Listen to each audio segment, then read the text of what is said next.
întrebare, nu stați așa, că stați 100 de ani, da? Și între mine? Trebuie să știți, drenajul o să facem niciodată pe haine, da? Dar asta e așa, ca să înțelegeți voi. Cum? Eu le sprag de tot pe pacient. Nu, asta e... Dacă ieșiți cu bine la sfârșit? Formă este altceva. Noi mergi cu neavizări. Asta nu știu să zic. Finalitatea acolo. Să-ți prostie. Da? Mă duc până plic. Aici aveți grijă până unde mergeți degetele, da? La fete și la băieți. Bun. Inter. Anterior o să petrec rotula, da? La rotulă pot să mă duc, am niște manevre pe care o să fac toată capsa, o să ajung un pic și la ea și vă povestesc un pic mai mult, dar o petrec, da? Și pe ea. Nu stau doar acolo, da? Mână lângă mână. Cercuri pe loc, cum ar veni. Da? Bine, nu mi-a făcut chiar așa când am încercat în plat. I-am spus că este pe un pacient sănătos. Da. La oameni nesănătoși nu merge așa. Da? Aici mă duc un pic așa cum e plicau, da? Ce aveți? Hai să nu cazi. Hai grijă. Acum te adunăm. Da?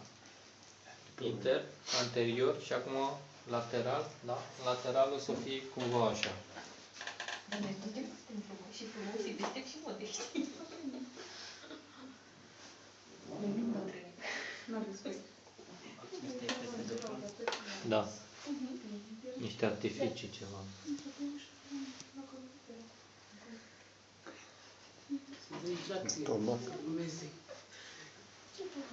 Bineînțeles și aici o să-mi trag limfa către, ne ajung la sfârșitul capsei, ca să zic la finalul segmentului, îmi trag limfa către inghinala.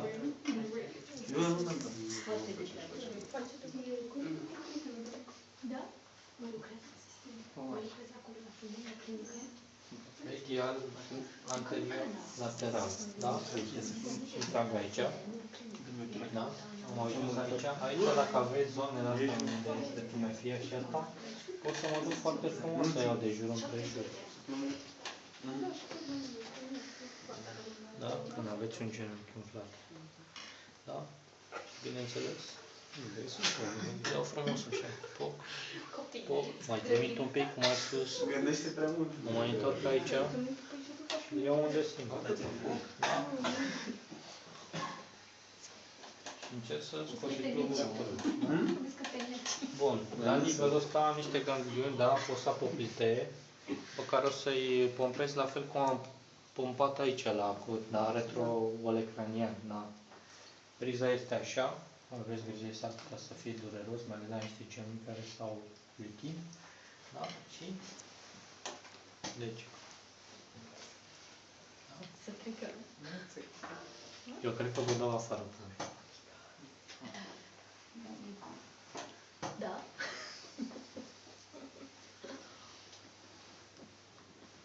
Ti dice Alina, o chemăm pe doamna Maria cu genunchii.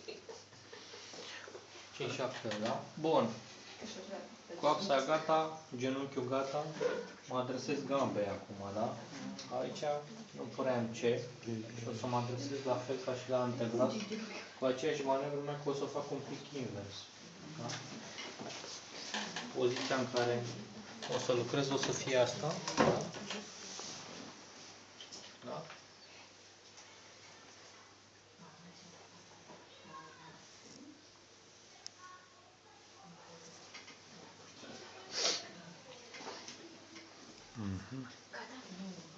Deci, răsucit, așa. Da. Iei de aici, de pe față, se deschide palma și trimiți către în sus. Și mici pe gambă. Nu pot pe nici că... Dar până și faci de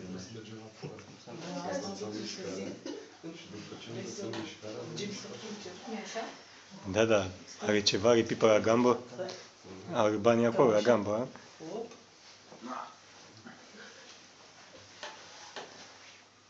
Trebuie să fie buzunarul destul de plin. Ca și gamba acasă. Au aici. Așa de fel. Mi-am făcut. Ce faceți, mă? Foc de tabără? Ce faceți acum? Acum trec la picior. Da? Picior pentru voi înseamnă asta. Asta mai repet. Picior, cambă, coapsă, membru inferior. Da? Bun. Mâna este deasupra articulației, vă ajutați de cealaltă mână. Cealaltă mână face ceea ce noi numim flexie dorsală. Bineînțeles, aici am pompez, da?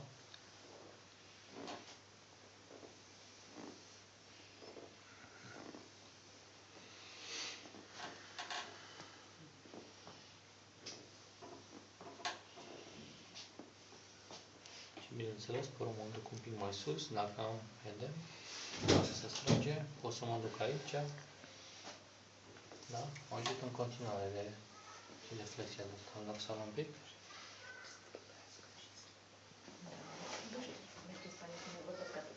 Cum? Miercuri când o faci de naș cap-coadă și așa, să văd Tatiana, trebuie să vorbești în continuare. La fel de mult? Lucrezi continuu, La da? fel de mult. La fel, dacă am ceva, pot să mă duc pe fiecare deget. Da? Dacă e... Da? Și bineînțeles. Acum o să o iau invers, da? Mă, normal, eu n-aș mai fi luat, dar o să mă mișc mai repede. Voi nu așa de repede, da?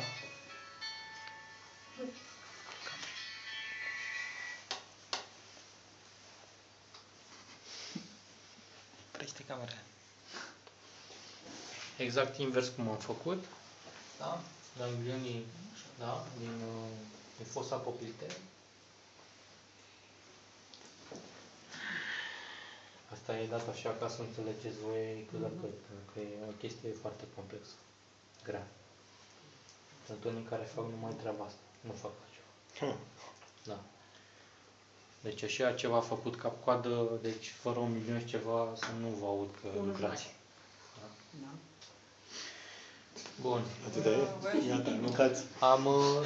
Durează mult să faceți bila, deci sub o oră și ceva nu scăpați niciodată dacă vă mișcați repede. Cred, cam o oră Vă jumătate. mișcați repede. Da? Ok, genunchi, da? Da. Și dacă ai de drenat mai mult, Stai dai pe ăla să nu zbori. Ok, să presupunem că mi-am făcut genunchiul și eu invers. Lateral, anterior, medial.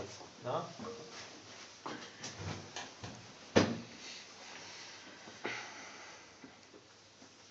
Eu o să merg din aproape în aproape. Acum voi lucrați cercuri pe loc, da? Adică 1, 2, 3, 4, între 5 și 7 mișcări, da? Eu lucrez un pic mai repede. În aproape în aproape, adică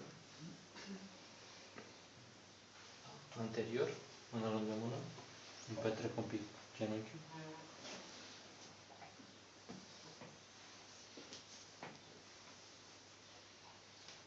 Ți-ai făcut din aur acum.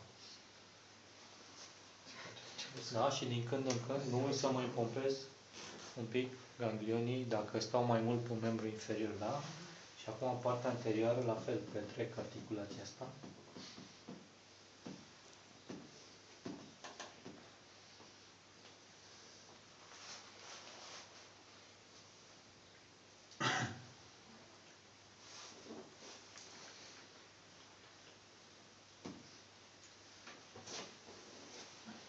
Și când mai primăm în curs aici? E prima oară când filmez aici, când stau. Ceva? Deci... Ți-e o piatră în gură. Acum E o piatră în gură. E prima oară. Și mai pompez și un pic la sfârșit, da? Ganglionii. Uite, apa e exclusivitate. Nu. V-am zis că trebuia să stau pe pat acolo, că am niște ganglioni și am niște nebuni. Încă la fix. Și suraj de încheiere. Cred că trebuie la ganglionii pe inflamație. Așa este semnajul, înțelesul vostru. Ok? V-am arătat cât s-a făcut de simplu. Am Fără înțeles. sofisticăciuni, fără... Cred că am înțeles eu. Da? M-au căzut mâinile. Asta ca să vedeți voi, dar o să vă mai arăt în continuare, nu e o chestie foarte Mai trebuie comună, să... da?